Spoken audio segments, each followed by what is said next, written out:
Hola, ¿cómo están? Felices fiestas. Es como siempre un gusto saludarles desde el Centro Cultural Elena Garro, aquí en Coyoacán, la librería preciosa, este centro que amablemente nos presta tanto el Fondo de Cultura Económica como Educal. Hoy en realidad les estamos saludando desde el pasado, estamos grabando el programa que vamos a transmitir el 27 porque decidimos escuchar las entrevistas que hemos tenido a lo largo de este año y tomarnos un respiro, defender la necesidad de vacaciones. Entonces, eso lo estamos grabando antes, pero no queríamos dejar de tener una actividad de cierre de ciclo, de año y de nuevos comienzos. Dani Pastrana, como siempre, una vez más es un gusto saludarte por acá. Hola Luisa, pues sí, estamos como bien dices en el pasado, tratando de poner como un poquito de cierre a un año que ha sido como bien difícil, tratar de recapturar, cerramos el año pues con una intensa discusión sobre las 40 horas laborales, con la reducción de las 40 horas laborales, sobre temas que para nosotras han sido muy importantes, que tienen y que cruzan todos los temas que tienen que ver con la Escuela del Amor, que son los derechos y sobre todo los derechos de las mujeres a tener también vida plena. Entonces, por eso estamos acá y estamos como en una sesión como de tranquilidad, no hay gente, estamos como aquí solitas, ya nos echamos una hora platicando antes. Debimos haberla grabado. También revisamos libros, porque pues pudimos estar en una librería, siempre es un privilegio, y estar en una librería del Fondo de Cultura Económica para mí es quizá el mejor privilegio, porque han hecho un esfuerzo, los Taibo en general, por desde hace muchos años, por hacer accesible a toda la población el derecho al conocimiento, a la lectura, a tener libros a precios accesibles. Entonces, pues como que por todo podemos estar contentos este fin de año, a pesar de que ha sido un año muy difícil. Que por cierto, acaba de salir el libro de Paco Ignacio Taibo II, Los alegres muchachos de la lucha de clases, el que Lo presentó. presentó Claudia Sheinbaum, ¿no? En Sí, la Feria del Libro de la Alameda. yo no lo he terminado, pero ya lo empecé. Ah, cuéntanos. Sí, porque es que ahora que decías esto de toda su lucha histórica, justo, bueno, me lo mandaron porque el Fondo de Cultura le manda a veces a las redacciones, y lo leí, luego pude platicar con él y le preguntaba justo eso, ¿no? Como, ¿por qué en este momento? Y entonces dijo eso, porque me he dedicado a distribuir memorias de todo el mundo, menos las mías. Y luego la memoria, después de tantos años, pues también te juega trucos. Entonces, antes de que cualquier cosa pasara, decidí contar mi historia y la de todos los personajes mexicanos y no mexicanos también, porque hay influencias que venían de afuera, incluida la de su propia familia, eh, pues que hoy son las personas que están por fin también tomando decisiones, ¿no? Llegando al poder. Y dice, hubo quienes se mantuvieron incorruptibles, hubo traidores, sabemos como todas estas personas que cambiaron. Y Paco siempre es muy honesto, ¿no? Justo dice, uno miente, se miente a sí mismo, le mienten otros. Es como citábamos en esa misma conversación a García Márquez diciendo, la vida no es la que uno vivió, sino cómo la recuerda para contarla. Y es desde que él era chiquitito, literal sus recuerdos desde niño, hasta esta época reciente con el chismecito de todos los personajes políticos y todo. Entonces no quiero hablar de más porque la verdad no lo he leído todo, pero ya está disponible, entonces seguro vale mucho la pena dejarlo en recomendaciones para el 2024. Sí, y pues nosotros ya aprovechando que estábamos en estas recomendaciones, nos dimos una vuelta por la librería para ver qué les podíamos recomendar de Las fin de jefas, año. Si así. es que están como nosotros, con posibilidades de tomarse unos días de descanso, si están en posibilidades de leer, si tienen opciones, pues nosotros tenemos aquí una pequeña lista que acabamos de sacar de la librería, ¿eh? No crean que es la lista más exhaustiva de Sí, las no. últimas publicaciones del año, La sino que lista de un paseo tranquilo, un martes cualquiera. un martes cualquiera en la librería Elena Garro, que además, pues no se nos da, no es algo raro, ¿no? ¿Te acuerdas que una vez hace como 2 o 3 años en la FIL, Guadalajara, me acompañaste a recorrer todos los stands y compré no sé cuántos libros y me Sí, tuve que traer hasta otra sus maletita, regalos de Navidad, luego tuvimos que ir a comprar la maleta. una Sí. maletita extra, Y luego me porque estaba tocaron muy esos feliz. regalos de Navidad también, que Sí. yo había visto escoger. Entonces, ¿qué tienes? ¿Qué encontraste tú, Luisa? Pues ¿Qué te bueno, gustaría? primero decir lo especial, yo leí justo Los recuerdos del porvenir, que nunca había leído embarazada de mi hija, y mi hija se llama Elena. Es Mm. un nombre muy especial para mí porque es una figura muy especial. Este año fue un año en el que se reconoció a Elena Poniatowska, se cumplieron creo que 60 años de la publicación de Los recuerdos del porvenir. Había como muchas señales de que tenía que llamar a Elena a mi hija, y como que luego hayamos decidido aquí fue para mí así, señales del universo de que este era un lugar seguro y para hablar justo de temas de crianza, de cariño, de sociedad, pues todo eso que siempre hemos dicho que tenemos que estar poniendo sobre la mesa, ¿no? Entonces, muy especial estar aquí y justo por eso escogí a puras mujeres que leí este año. Este fue un año muy horrible porque tuve que leer, me eché un libro de Nexium, me eché el libro de Marcelo Ebrard, tuve que leer como todas las cosas, pues periodísticas, ni modo, ¿no? Entonces tuve poco tiempo para leer libros, pero creo que escogí muy bien. Leí primero este, no sé si has leído a Annie Ernaux. ¿No? Pues es un libro sumamente vanguardista, creo. Ahorita hablar de aborto ya no es una locura. Premio Nobel de Literatura en 2022. Ajá, justo lo leí por eso, como que se puso muy de moda el año pasado y empezó a llegar a México hasta en la sopa.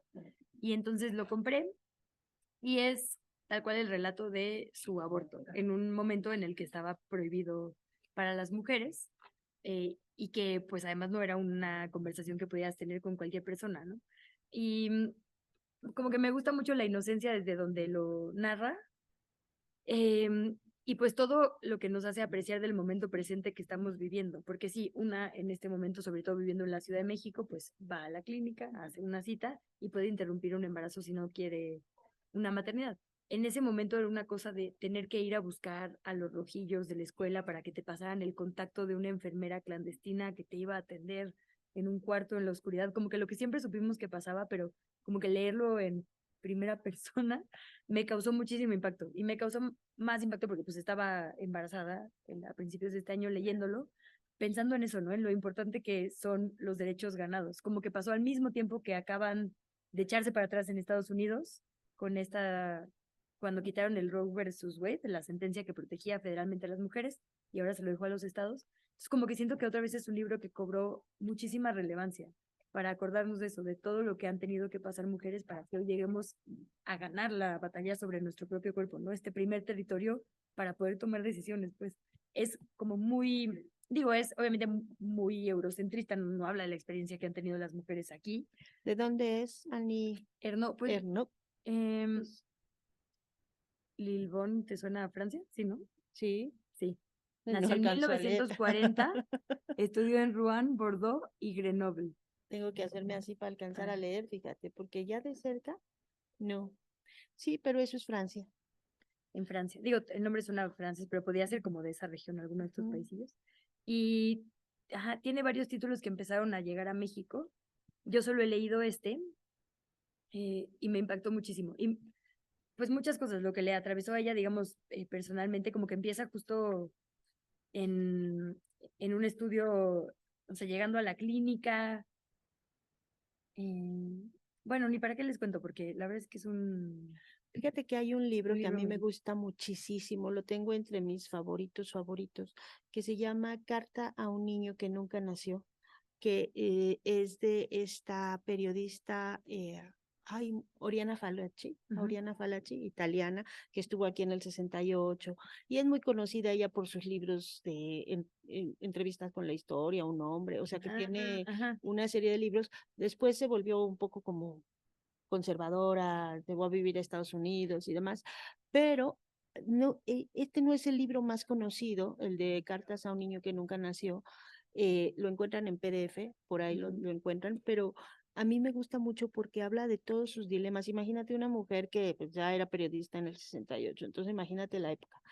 Y luego todos sus dilemas, porque aunque no lo tenía prohibido y no tenía que nacer así, o sea, en ese, o no sé si lo tenía prohibido, pero no entra en ese tema, sino en quiero tener un hijo o no quiero tener un hijo, y cómo se iba a trabajar, porque descubría guerras, ¿no? Se iba a recorrer caminos y todo lo que le hablaba al hijo, ¿no? O sea, todo lo que le decía, es que como que quiero que, y luego quiero que no, que son todos los dilemas que puede pasar una mujer.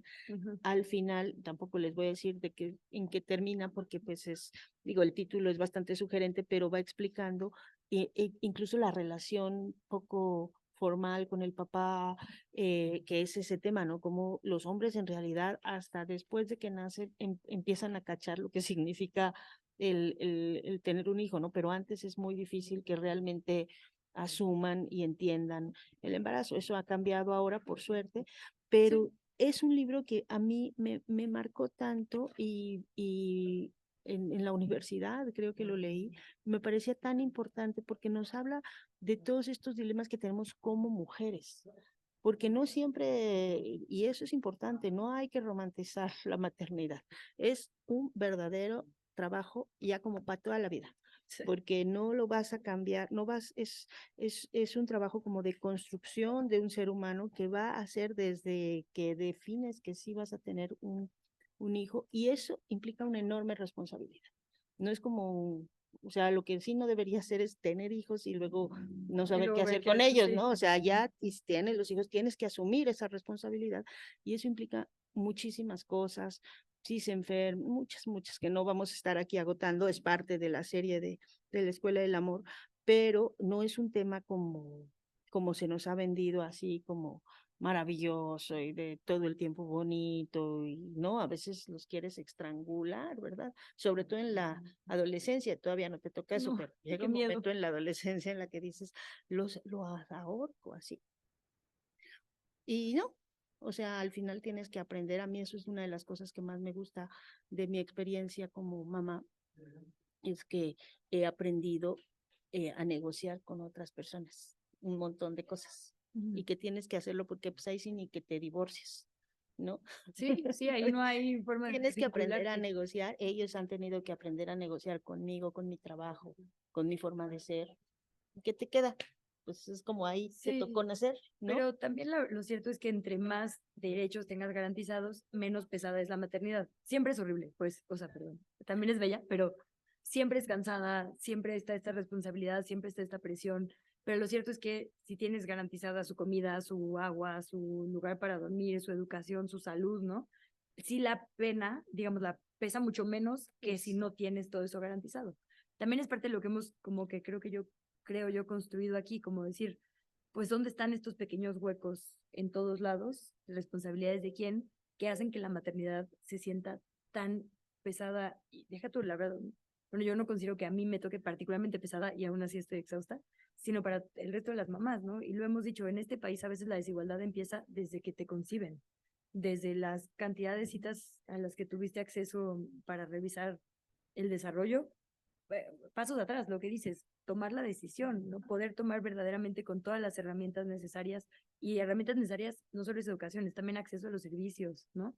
Incluso nombrar, digamos, lo que es violencia y lo que no, como que construirte, digamos, como mujer con plenos derechos para poder llegar entonces a una maternidad deseada, y a partir de ahí que además se garanticen todos los derechos para que no viva unos niños y otros en desigualdad. Es decir, hay como demasiado que tiene que pasar alrededor de una mujer para que esta carga no sea del tamaño que es lo que le pasa, la verdad, a los hombres, ¿no? En mayor parte, digamos.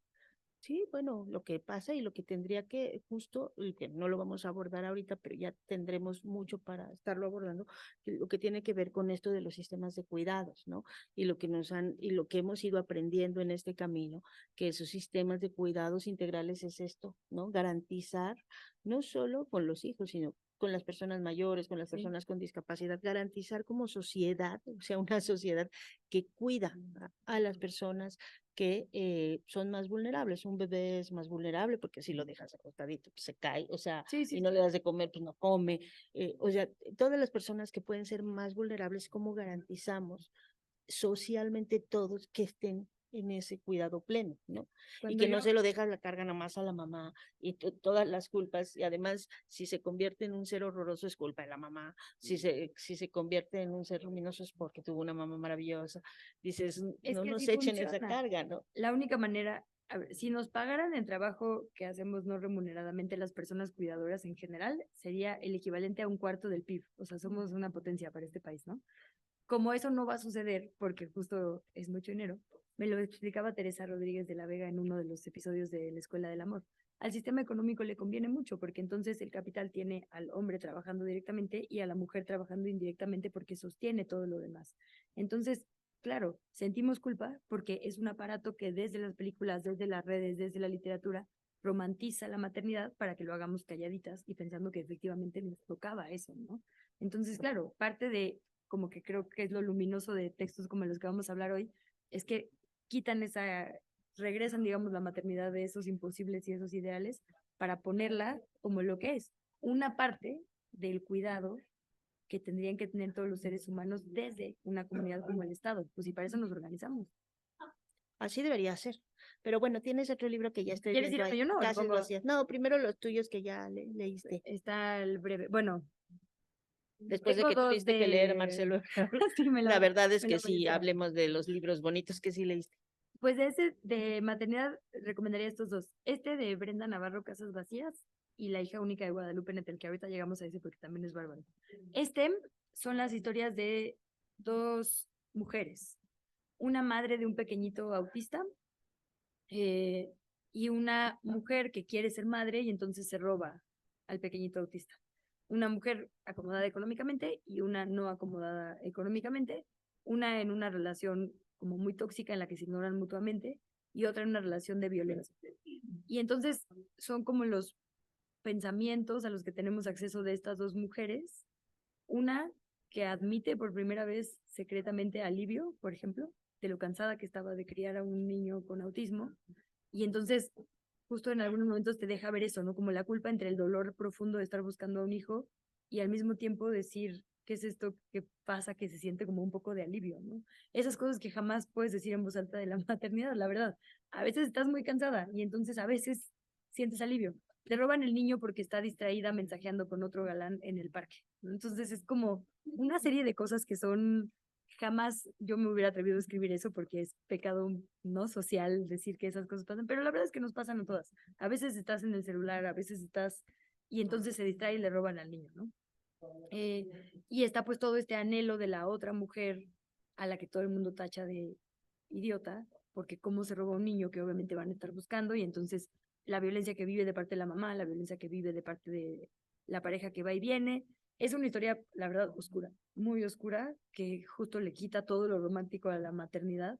Dice cosas que a mí me acuerdo que por ahí, no me acuerdo si es un monólogo o lo está hablando con alguien, pero dice como quienes buscamos o quienes tenemos un hijo, pues sí, desaparecido, robado, ni siquiera te puedes suicidar, ¿no? Porque está esa promesa de búsqueda. O sea, ni siquiera es como los demás dolores, que la peor, lo peor fatal que no deberíamos pensar, pero que a veces la gente piensa, aquí ni siquiera te lo planteas porque tienes una responsabilidad de madre antes que eso, ¿no? O sea, como que pone cosas sobre la mesa que a mí me volaron la cabeza, la verdad, me parece que la voz de Brenda Navarro es muy valiente y pues yo nunca, la verdad, nunca había leído algo así. Entonces sí me impactó mucho. Perdón si parafraseé algo sin exactitud, mejor léanlo, pero Léanlo. Ese lo encuentran también acá en las librerías del Fondo de Cultura está Económica. cerrado este. Uno que no sé si está acá, fíjate, no lo vi, no llegué hasta abajo, pero que si lo tienen por ahí, o si lo encuentran por ahí, está en muchas librerías también que no son, que son como alternativas, está en Utópicas y en algunas otras,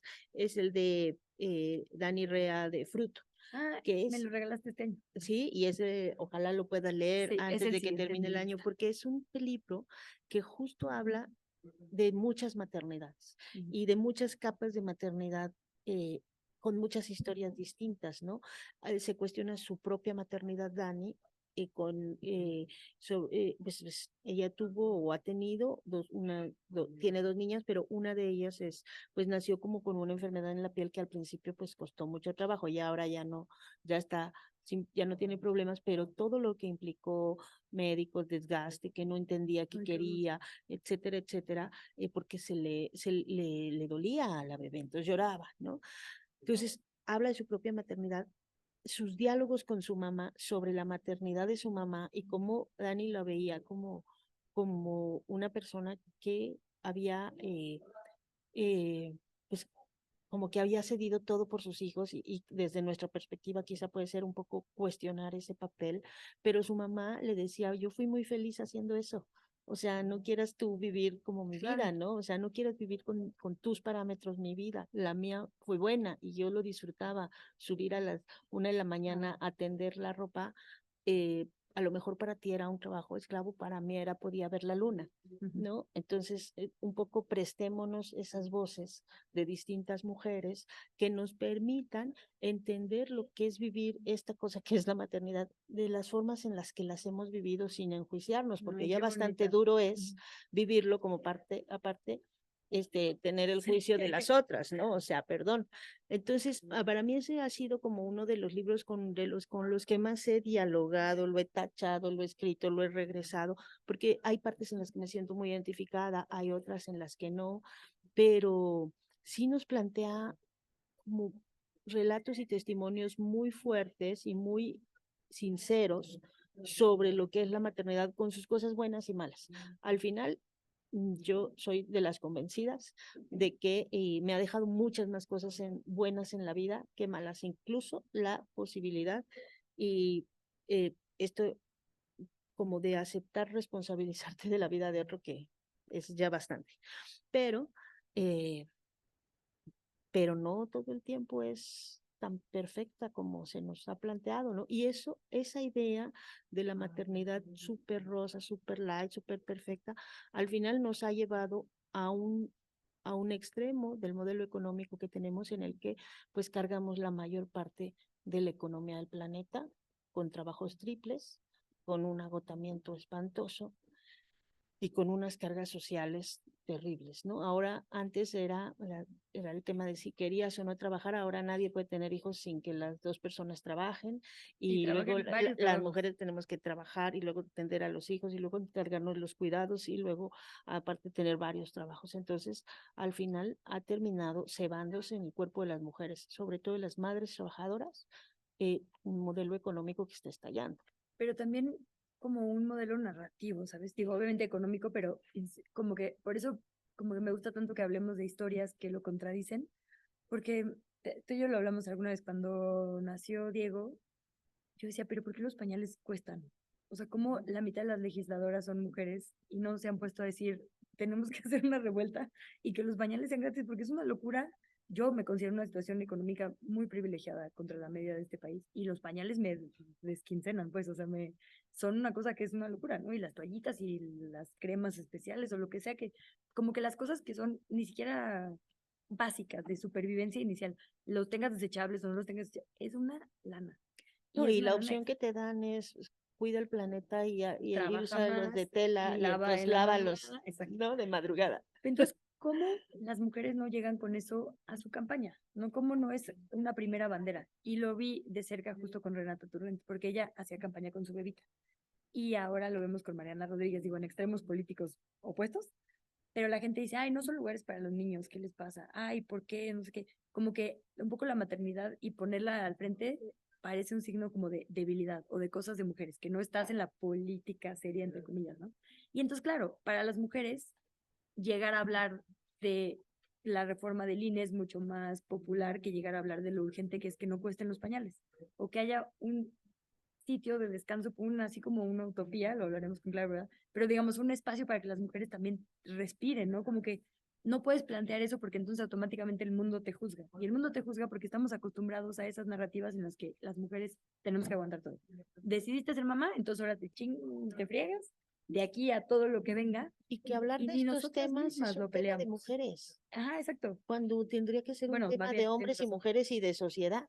O Pero sea, ¿por qué la sociedad tendría que encargarse de que estas cosas no solo fueran temas de mujeres, que fueran un tema justo de una repartición equitativa de las labores donde las mujeres podamos tener posibilidades de estudiar, de trabajar y de que haya una sociedad que atienda a las personas más vulnerables en una parte en la que nos toca a nosotras, pero también otras áreas de la sociedad que también se encarguen de cuidar. Ahora sí que las niñas, los niños, los niños, les niñas son de todos, ¿no? O sea, sí. son de todos.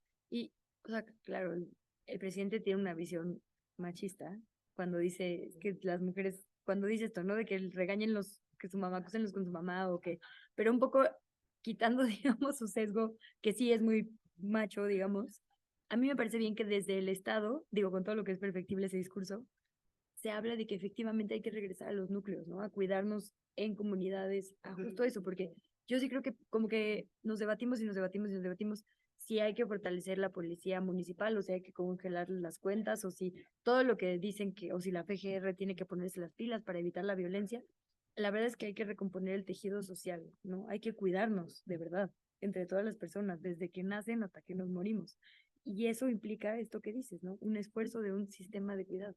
Oye, ya no sé cuánto tiempo llevamos porque podemos clavarnos en eso y Sí. ya sabes que acá el tiempo A es ver, muy tirano, pues el pero Zoom nos va a decir, porque se va a bueno, apagar. bueno, nos va a Nos va a decir decir cuando queden 10 minutos, perfecto, entonces creo, no ¿eh? tenemos ni que preocuparnos. A ver, ¿cuál es el otro libro que tienes? Bueno, no estoy segura, creo que ya llevamos como media hora casi. Bueno, pues Lo voy a dejar así para que veamos.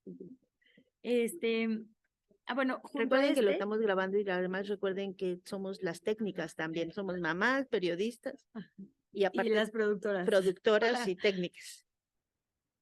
Sí, bueno, nos va Bueno, a avisar, todavía no nos nos va a avisó. avisar. Entonces, Bueno, ahora que mencionabas el de Daniel Larrea, que yo no he leído, pero obviamente es así, mi próximo. Justo lo guardo, como cuando guardas tu último chocolate, así de que me lo voy a comer en un. Entonces, he guardado ese libro para cuando tenga un momento de no leer, ya sabes, en el metro o cansada así, sino sentada con un chocolatito. sí, es un libro maravilloso, también es duro, no es fácil, hay unas partes que dices que ya cuando ves las enormes capas de violencia, una tras otra, en algunos testimonios dices,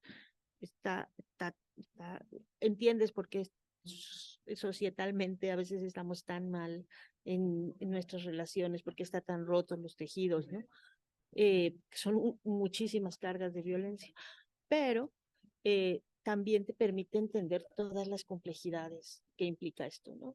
Que implica esta chambita que nos elegimos. ¿La de mamá o la La de de...? mamá. No, la de periodista es muchísimo más fácil que la de mamá, ¿o Ay, no es que piensas eso? sí, no, sí lo pienso. Por lo menos a mí me da menos, sí, siento como mucho menos presión de las consecuencias.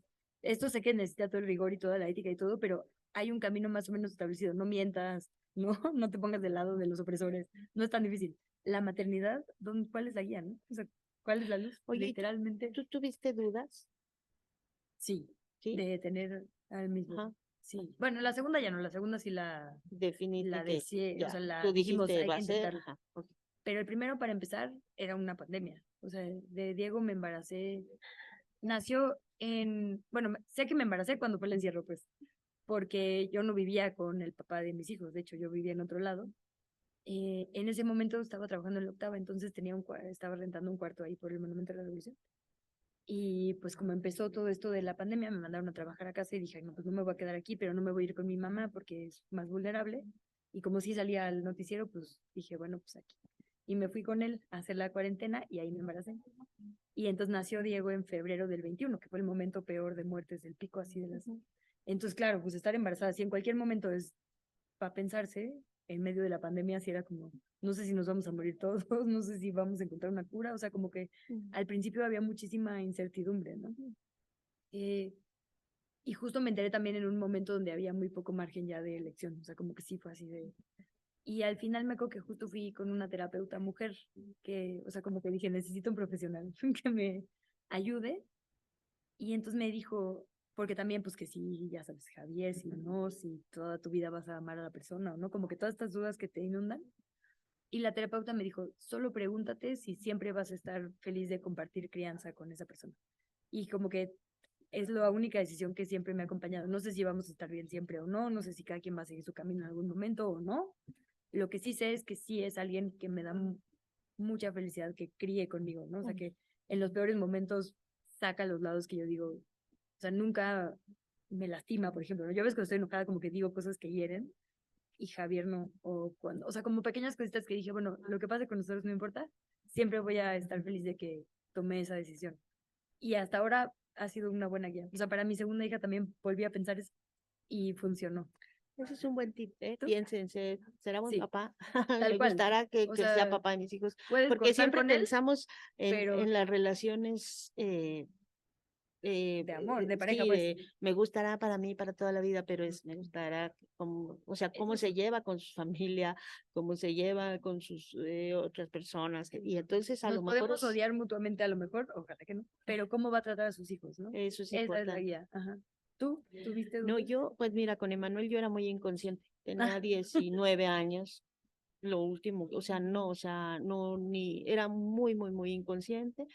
Yo me acuerdo que llegué una vez a la universidad con cara así de, ¿por qué te ves como tan agobiada? Me decían mis amigas, bueno, utilizan otra palabra porque yo estaba así toda pálida y me desmayaba. y me decían, y le dije, es que estoy embarazada, y todavía me lo recuerdan porque dicen que lo dije así como diciendo, ay, pues salió el sol, o sea, ¿qué? Entonces yo era muy inconsciente, la verdad no sabía lo que significaba la maternidad, estaba muy feliz, era como tener un juguetito nuevo de Navidad con sus zapatitos, me lo llevaba a todos lados, me lo traía acá, a Manuel me lo llevaba a las clases, lo metía a las clases con un chupón y ahí estaba así yo en la sillita, lo dejaba en la fuente. Y los primeros 2 o 3 años fueron muy pues sí, como de cuentito, del cuentito que yo me había inventado, pero la separación con su papá fue muy violenta, tan violenta que se lo llevó, ¿no? Y entonces eso creo que sí me generaba muchos conflictos, o sea, yo pues, terminé ahí después en el CAVI, que era el Centro de Atención a Violencia Intrafamiliar, buscándolo porque pues, 3 o 4 meses no supe de él, luego tuve que llegar a un acuerdo era un mal arreglo, que era cuando ya los encontré, yo iba a Querétaro los fines de semana a verlo, eh, una situación como muy difícil, y entonces cuando Andy nació, Andy ya, o sea, habían pasado 12 años, y yo tenía muchas dudas, y fui con una doctora que adoro, y le dije, pues es que no sé, no sé si quiero, si no quiero, la relación también, esta otra relación no es muy estable. Y me dijo, mira, primero tenemos que hacerte pruebas de todo, porque es como un nuevo parto, o sea, como una nueva primera vez. Entonces, primero tenemos que ver si estás en condiciones de tener y también si estás en condiciones de no tener. Cualquiera de las dos opciones, pues necesitamos saber cómo estás físicamente. Y mientras te haces los estudios, ve con esta psicóloga y ya, ¿no? Que te diga, pues platica con ella todas estas dudas que tienes. Fui con la psicóloga y fue muy simpático porque yo le dije todas las cosas, todos los motivos por los cuales racionalmente no era una buena opción tener una hija, ¿no? O sea, yo ya tenía una vida hecha, tenía a Emanuel lejos, viviendo en Querétaro, estábamos como en un buen momento de mi carrera, la relación con el papá de Andy no era como lo más estable del planeta, era un poco así como tú con Diego, o sea, cada uno en su casa, él en su cuarto, así. Y, y bueno, pues a todas mis amigas me decían, es una locura, o sea, no vas a cambiar toda tu vida ahorita que ya la tienes muy hecha, ¿no?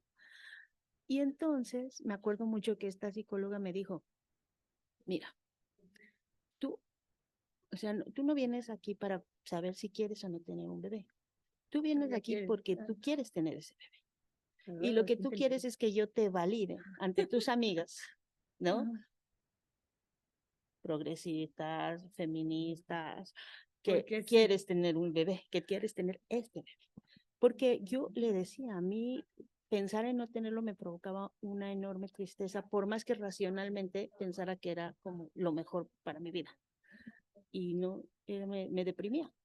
Entonces me dijo, mira, tú lo que quieres que yo te valide, te valido, ¿no? Está muy bien. Diles que la psicóloga te dijo que sí, que está bien.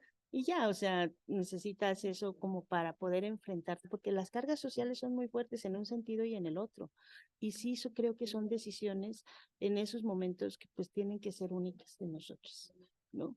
Entonces, pues ya, decidí que sí, y pues bueno, Andy ha sido, ya, después de eso también acepté enfrentarme nuevamente al papá de Manuel para que Manuel viviera conmigo, ya desde entonces tener a los dos, que no había sido tampoco una cosa fácil, pero pues ya a partir de eso pues han sido como como los dos temas centrales de mi vida, siempre, ¿no? Para muchas cosas. Entonces son como mis guías para muchísimas cosas. Y ahí está Andy, ya tiene 20 años y me parece una relación, pues sí, no siempre es fácil, no siempre es fácil, yo soy muy Leo, o sea, siempre, ¿no? Protectora, sí, y mis hijos son Acuario, entonces ya sé que ellos los dos dicen, sobre todo Manuel, que esta es una tontería, pero no tan tontería, son los Acuario muy independientes, quieren hacer las cosas a su modo, les choca tener a la mamá diciéndoles qué hacer.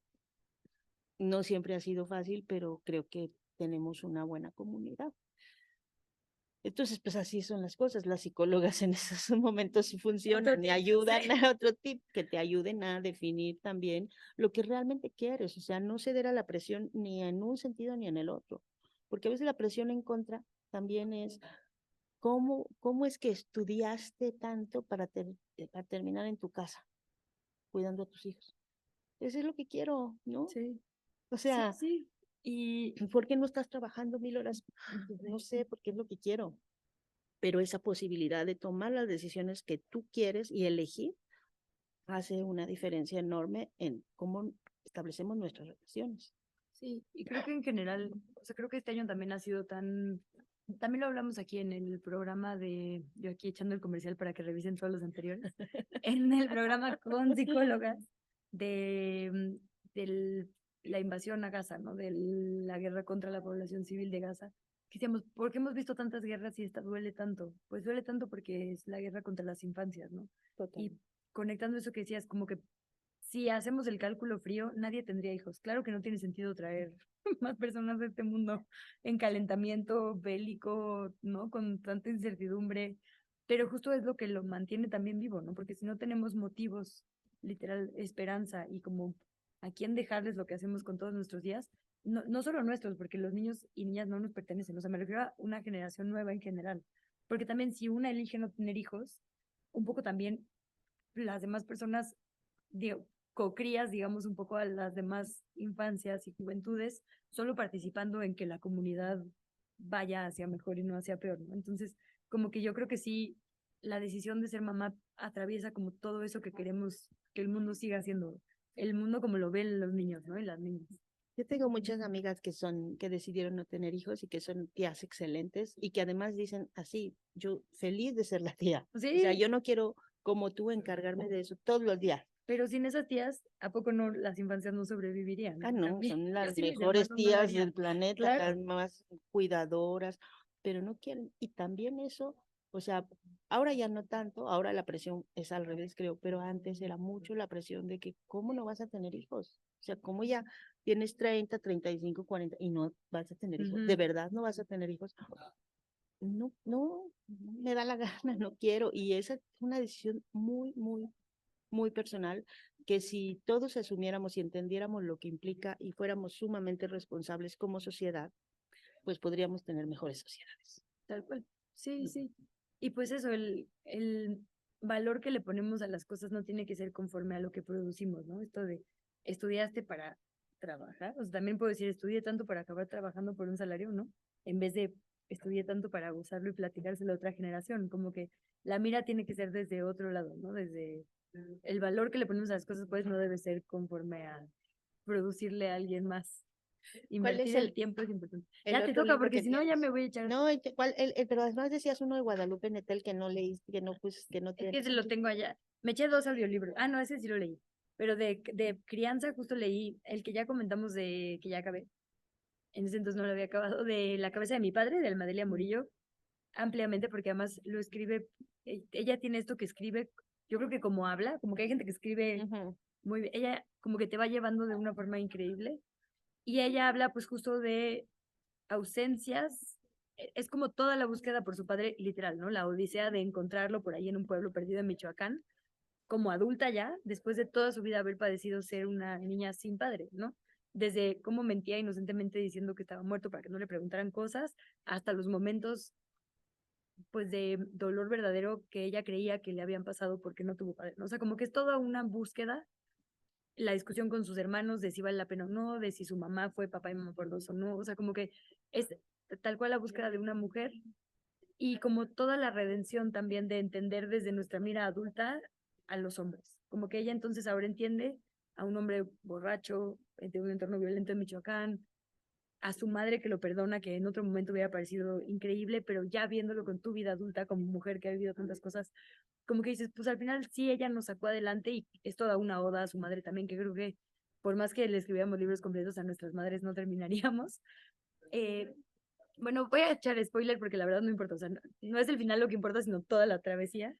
La última frase del libro es algo así como, vete a la chingada o vete a la fregada y luego vete en paz, como diciendo, sí, estuve muy enojada, pero ya, ¿no? Y pues para mí que este año falleció mi papá fue como, pues un viaje muy importante de hacer, entonces si tuvieron una pérdida, lo recomiendo. Y el de Guadalupe Nettel se llama La hija única, y es una madre que tiene un hijo, una hija en realidad, con una enfermedad rara. Y es todo esto, claro, hablamos de maternidad complicada, maternidad más enfermedad, hijos, ¿no? Y pocas veces son libros de novelas, o sea, como que yo nunca había leído un libro que se tratara, una novela que solo tratara ese tema. Y me encanta, lo Fíjate, recomiendo. no sé si has oído, pero yo últimamente he oído muchas críticas de colegas escritores hombres de hacia los temas de los libros de las mujeres, que dicen que Bueno, solo sí, yo hablas también de solo las escogí esto. cuestiones personales, que tus crisis personales, que les hablas de tus experiencias personales. Y yo he escuchado muchas críticas, de verdad, de que no abordamos otros temas, El de que Imperio todo Romano, es que como, sí, el Imperio Romano, o no sé, y que incluso pueden ser críticas a programas como este, donde hablamos de las cosas de lo personal, ¿no? Y lo que siempre han dicho las feministas pues, en la historia es lo personal es político. Y esa es la cosa que todavía no logramos que los hombres, colegas y compañeros de trabajo y de vida logren entender. Eh, intentan separar, ¿no? ajá. Lo político es lo político, externo, fuera, y lo personal es lo personal. Y por esa separación tenemos tantas historias, y de nuevo con una personal, de, por ejemplo, mi bisabuelo. Mi bisabuelo fue hombre maravilloso, diputado constituyente, juez, redactor junto con Pepe Mujica, digo Pepe Mujica, ese es el de Uruguay, Francisco J. Mujica, también la J a lo mejor era de Pepe, pero no lo sé, la verdad nunca he sabido, pero del artículo 27, el de la tierra, ¿no? Era una comisión de 5 O sea, diputados, constituyente de sí, de 1917. 1917, Ah, mi sí. bisabuelo. Ujú. Y entonces uno lo ve intachable en su vida política. Nada más que la educación, que la vida política era afuera y la educación era de la casa, se la dejó a mi bisabuela, que era una señora que no salía de la iglesia. Tan no salía de la iglesia que cuentan, esa es una historia que en mi casa han repetido muchísimas veces, que hasta el padre le decía, señora, ya váyase a su casa. Oigan. O sea, está muy bien que nos ayude aquí, pero no puede estar toda la vida acá. Y por lo tanto, la educación de sus hijos y luego de los nietos, en buena medida, pues terminó siendo muy ajena a lo que él hizo. Y entonces muchos de mis tíos, pues panistas, o votaron por Fox, o tienen unas ideas sumamente conservadoras, muy alejadas de la gran obra, digamos, porque es así como la gran obra, artículo 27 constitucional, la tierra, el de los mexicanos, todo lo que quieras, del juez, eso no se trasladó a su familia porque siempre la tuvo separada, ¿no? Lo personal, mi casa, una relación como paralela, y lo político, mis discusiones políticas hacia afuera.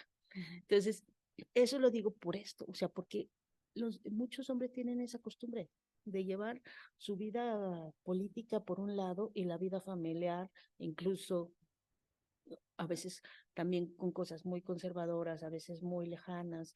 Lo vemos ahora con todos los escándalos de los hijos del presidente, ¿no? Él con su lucha social, incluso, y Sí. sus hijos a veces viviendo en una realidad, otra realidad muy distinta, con todo y que ellos se supone que también tuvieron una formación política muy fuerte. eh, Parece que son dos realidades, y esa forma de entender dos realidades, política y personal, pues nos genera estas enormes confusiones. Y entonces tienes, ¿verdad? Hijos de un montón de personas que estuvieron en el 68, totalmente apolíticas, totalmente en, en otra dimensión, porque Órale, no, no. solo conocieron a sus papás como la figura externa, ajena, lejana, fuera de la vida familiar, y en la vida familiar solo con ciertos momentos, ¿no? Y siempre ocupado Claro. de lo político y no de lo fundamental, que son las relaciones societales en sus núcleos más básicos, ¿no? Cómo establecemos eso que estás genialmente pensando hacia afuera, al sistema político externo, cómo lo estableces dentro de tu casa. Claro. Porque pues ahí parte todo, querida. Ahí parte todo, en nuestros núcleos más cercanos. Ya recomienda tú, porque yo llevo aquí toda No, la es obra y que ya no sé cuánto tiempo nos vaya a no sé quedar, no cuánto vaya a ser. tenemos, no sé, es que no tengo ni idea de cómo vamos. Yo estos no le, ya sabes que yo lo tecnológico, pero es que yo estos no es que estos no los he leído, sino que salí ahorita y Bueno, fuimos a hacer un carta, recorrido carta santa. por la librería y yo dije, estos son los que yo quisiera leer, pero no los he leído. Miren, está este que es Feminismo y Utopía de Flora Tristán. Y estos justo son de las cosas que me gustan, porque también hay un tema con el tema del feminismo. A veces el feminismo se clava en lo abstracto, Ajá, ¿no? sí. Y no te lo lleva a las cosas que son eh, más concretas de nuestra vida cotidiana, que es el tema de las mujeres y el trabajo. Ese siempre va a ser para mí el eje fundamental de la vida y de todas las lecturas y de todo el sentido de leer libros de feminismo y de leer libros de socialismo es que con mi vida laboral, Claro. ¿no? Ajá. Entonces, fíjate, dice, a caballo entre el socialismo utópico y el científico, la obra de Flora Tristán consigue un hito sorprendente en la biografía socialista y feminista. Adelantada en 4 años a las ideas expuestas por Marx en el manifiesto del Partido Comunista, reconocidas por sus méritos ¿no? como ¿no? Reconocidos sus méritos por Karl Marx y Friedrich Engels, perdón, pero es que ya no leo muy bien de cerca, en la Sagrada Familia, la obra de Flora Tristán sienta las bases de un feminismo científico dentro de una original concepción de la emancipación humana. Para ella, la emancipación de la clase obrera viene indisolublemente ligada a la de las mujeres, las cuales se miden por el termómetro social de la emancipación. Entonces este es uno de Nos lo los vamos a que me llevar gustaría saliendo. llevarme. Luego ¿no? Romper tipos, mujeres editoras. Y entonces dice, el trabajo editorial compromete el cuerpo, se apropia al manuscrito, deja los ojos en la lectura e imagina su materialidad. Es un diálogo intenso de un equipo, el cual incluye al autor, obviamente, o autora, sobre las posibilidades físicas y conceptuales de cada obra. Esta serie de dedicadas y nobles tareas corporales no está ausente de emoción, y frustración, esperanza. Una editora piensa e imagina la manera como adaptará la publicación al cuerpo lector. Hace tiempo que el mundo editorial ha dejado de ser dominado por los hombres. La participación en todas sus esferas, desde los altos vuelos intelectuales hasta aquellas labores más humildes pero decisivas, se ha intensificado en los últimos años. Y entonces aquí habla de eso, de editores, ¿no? Es un libro de María Fernanda Pamplona, ¿no? Y habla de varias mujeres editoras. Entonces me gusta. De la Universidad Veracruzana. Está bonita la... Ajá. Está súper bonito, ¿verdad? Pero este es otro que me gustaría. No lo llevamos. ¿Sí? No y lo luego, llevamos. sí, estos no sé, porque estos todavía apenas los estaba empezando a ver. Es una serie que se llama Insurrectas. Mira, Insurrectas. Pinta bastante bien. ¿No? Sí, y dice, este es sobre Nahui Olin, un volcán que nunca se apaga. Mi Nahui Olin es un personaje que me apasiona, me encanta, me parece muy disruptivo siempre. Entonces, este sello, pero tiene varios. Tiene Nahui Olin, Antonieta Rivas Mercado, Nelly y Gloria Campobello, Guadalupe Dueñas, Josefina Vincens, que es como una autora que acabo de descubrir hace 2 o 3 años por recomendación de Durne Uriarte. Por el tema porque ella, Josefina Vincent, era cronista de toros y acaban de sacar un libro con sus crónicas de toros porque utilizaba un seudónimo, porque en ese tiempo ella tenía crónicas políticas y crónicas de toros. Era mujer, era lesbiana, feminista y tenía estas crónicas que utilizaba con seudónimos, que escribía con seudónimos. Porque su libro como más famoso, el libro Vacío, estuvo agotado, no sé si te acuerdas, de nuestro país, imposible de conseguir, solo en librerías del Viejo y todo, y ahora el Fondo de Cultura Económico lo reeditó en los 21 del 21, esta colección gratuita. Sí, ella como Juan Rulfo solo tiene 2 libros, ¿no? Solo 2, que es Libros Vacíos y otro que no recuerdo el nombre. Y esos 2, justo, y apenas hace bien poquito, en los últimos años, empezó a ser reivindicada como una escritora mexicana importante. Y luego acaban de editar su libro de crónicas taurinas. Pero yo llegué a ella por Edurne, porque justo en aquella larga discusión sobre la prohibición y eso, de columnas y no sé qué, me dijo que tienes que leer a Josefina Vicens y ya. Entonces está ella, está Debaki Garro, Amparo Dávila, María Luisa Mendoza, La China Mendoza e Inés Arredondo. Son estas mujeres escritoras que apenas está muy recientemente, en los últimos años, en los últimos 5 años, se está reivindicando el papel que tuvieron y que estuvo mucho tiempo fuera de los espectros. Entonces ellas están aquí, entonces es otra serie. Y la última es esta, bueno, Tsunami, ese sí lo he leído, el 1, y ahora está el 2. que son esta colección que hizo, es recopilación de textos que hizo Gaby Jauregui, que es una maravilla, ¿no? Entonces, dice, les voy a decir lo que dice uno, pero es que como que me da el ataque de Sí, tos. se está dando como tos. ¿Estás bien? Todo el mundo está enfermo y yo tengo garrapera y me Justo hoy da no la tenemos tos. agua.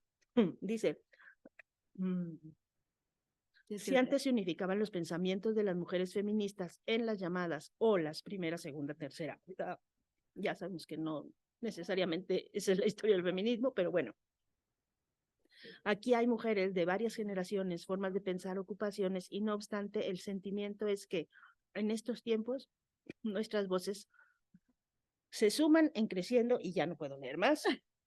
Pero aquí Léalo. los...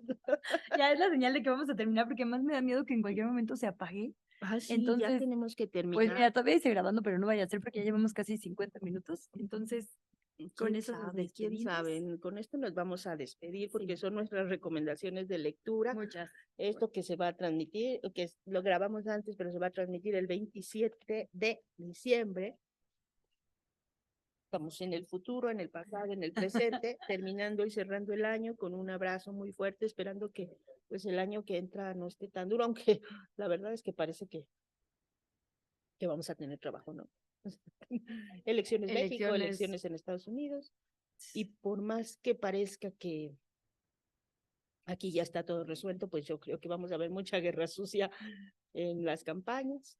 Es una elección muy grande, entonces, bueno, pues mientras a comer ponche, a abrazar a la gente que queremos y a tratar de reconstruir nuestros tejidos sociales rotos. Y a leer otras historias como las que recomendamos, otras autoras, para por lo menos darnos pistas de cómo reconstruir todo esto.